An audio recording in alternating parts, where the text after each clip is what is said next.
Hello and welcome, you're watching Western Armenian News and I'm Gasparian. Talin Suchian meets readers with her new book.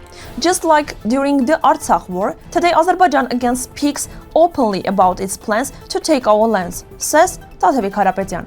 28 years ago on this day, US Senator Bob Dole planted the first tree in the Armenian Genocide Museum's Memory Park in honor of Hambardzum Kelikyan, the doctor who healed his hand after the war.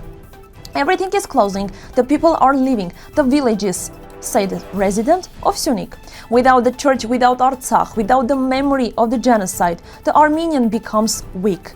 That's what they are doing to us, says Arman Abovyan, the hero of Zeytun, Sarkis Topuzian, the secret art of Mount Nemrut, the Hamshen Armenians, Armenians with a special destiny. At the History Foundation of Turkey, writer Talin Suchian presented her new book, A Cure for Our Pain or A Decree for Massacre. It was published with Alpha Publishing House.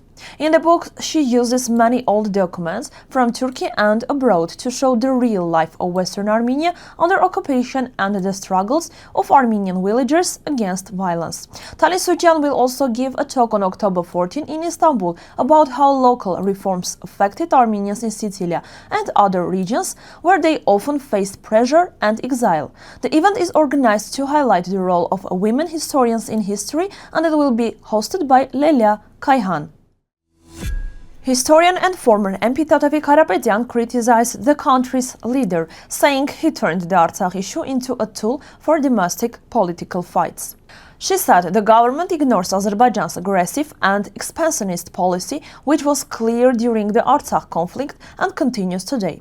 Hayrapetyan stressed that instead of protecting the nation's security and statehood, the authorities focus on fighting the previous governments. 28 years ago today, on October 40, the Memory Park of the Armenian Genocide Memorial was founded. That day, former US Senator and 1996 presidential candidate Bob Dole visited the memorial and planted the first tree at the museum's entrance, headed in memory of Dr. Hambardzum Kelikyan, an Armenian genocide survivor and orthopedic surgeon who treated Dole's injured arm during World War II. Today, more than 220 evergreen trees grow there as a sign of remembrance and respect.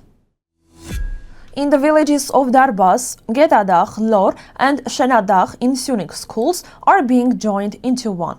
Locals say the population is falling and there will soon be fewer students. They close everything, people leave, of course there will be no children, said one villager. Others said they only asked one thing: please do not close our school. Locals also added that Lor has always been a place that loves education and culture, and they are proud of poet Hamshen, who was born there.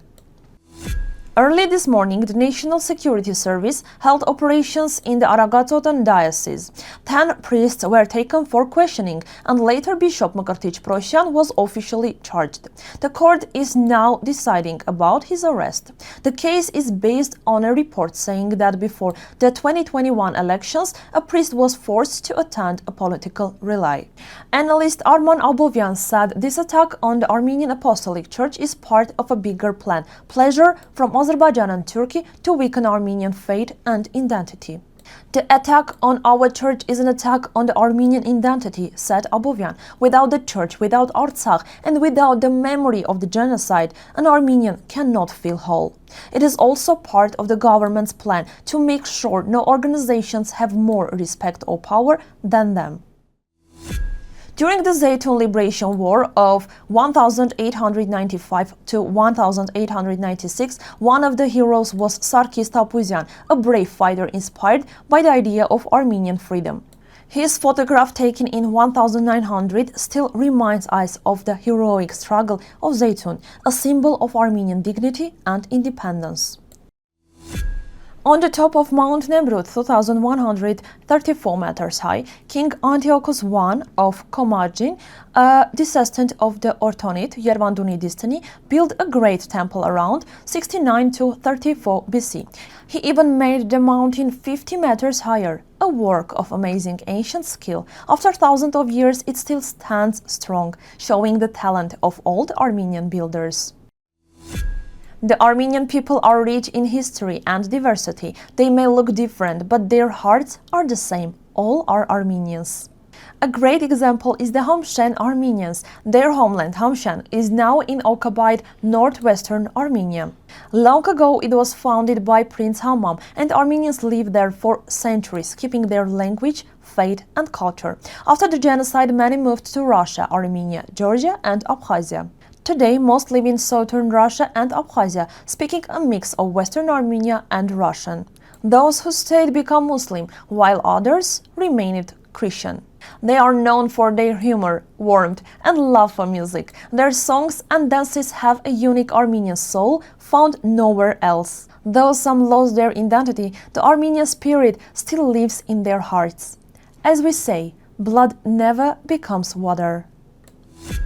That's all for today's news from Western Armenia. For more details, please visit the website of Western Armenia. Thank you for watching and stay tuned for more updates.